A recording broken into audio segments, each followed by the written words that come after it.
Insperity presents the Small Business Advocate Show with Jim Blasingame, brought to you by FedEx, CareerBuilder.com, and Palo Alto Software. This is a copyrighted production of Small Business Network, Inc., all rights reserved.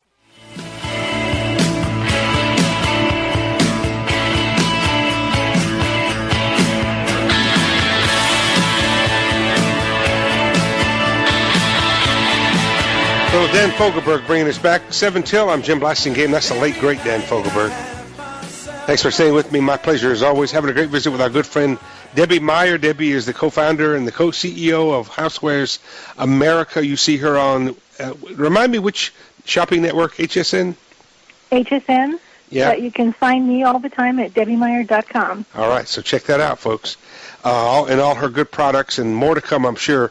And a book coming out coming up in the future. I'm going to tease you about it a little bit, folks. So you'll be looking forward to that. You're going to have something under 1 billion people listening to you right now, Debbie, who can't wait for your book. So you have to get that out there. We're talking about defining your business, folks. We're talking about beyond the idea for a business. How do you define your business?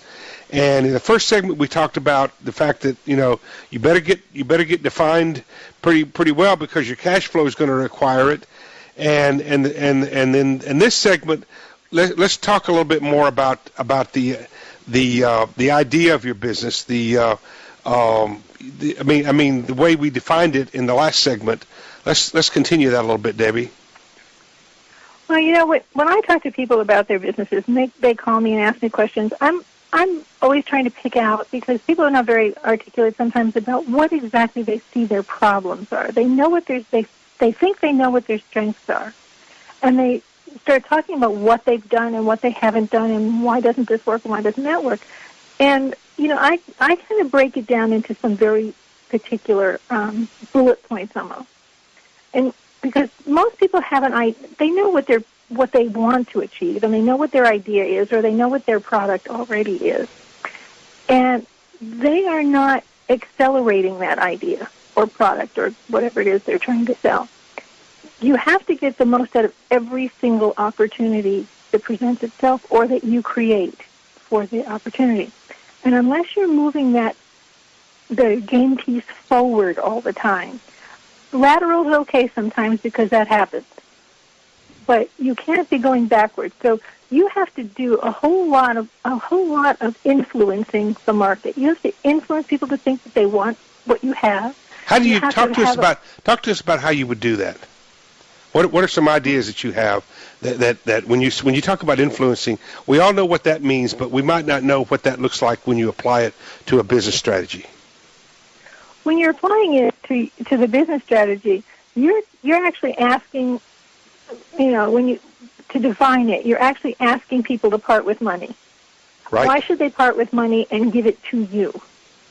Well, I was listening to your previous segment when you were talking about a car company talking about what they provide, what's different about them. Everyone's trying to be different about something. In my case, I'm talking about being the same. I'm the same person that they are. I am coming to You're them talking about connection, then. Trusting, being the trusted person they come to for solutions to the problems they find in and around the home.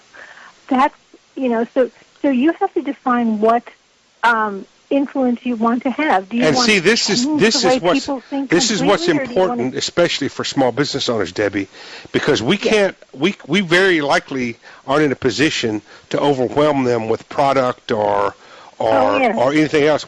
All we can do is appeal to the idea that we are like them, we connect with them, they think that we can help them solve this issue, and that we'll be there. They want to trust you. That's exactly right, and that's a huge thing.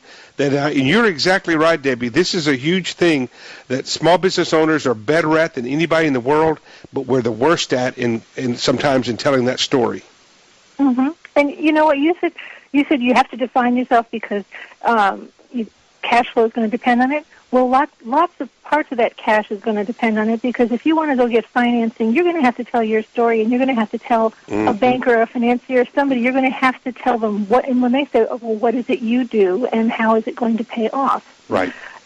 you have to have that story. You have to have it can't just be your vision any longer. Mm-hmm. It's not a vision, it's a product. And by product, I'm saying the whole enchilada. Your business is your product as well. So also reinventing. You mentioned the word reinventing earlier. That's very important. You can't stand still. And if you're a one-trick pony, if you've got only one thing you're going to sell, that one product, that one good or service, you've got to be able to package it differently, and talking about the overall Well, and packaging. reinvention doesn't mean that you change industries. It just means, as I've said many times, folks, it's okay to fall in love with what you do. You can't fall in love with how you do it. Hey, Debbie, thanks for being here. Good job today. We appreciate it very much. It's my pleasure. Happy New Year, everybody, and I look forward to the new year. Let's have a good 2012 together. Debbie Meyer, ladies and gentlemen, DebbieMeyer.com is her website. I'm Jim Blasingame. I'll be back after the news. Whatever you do, don't go away.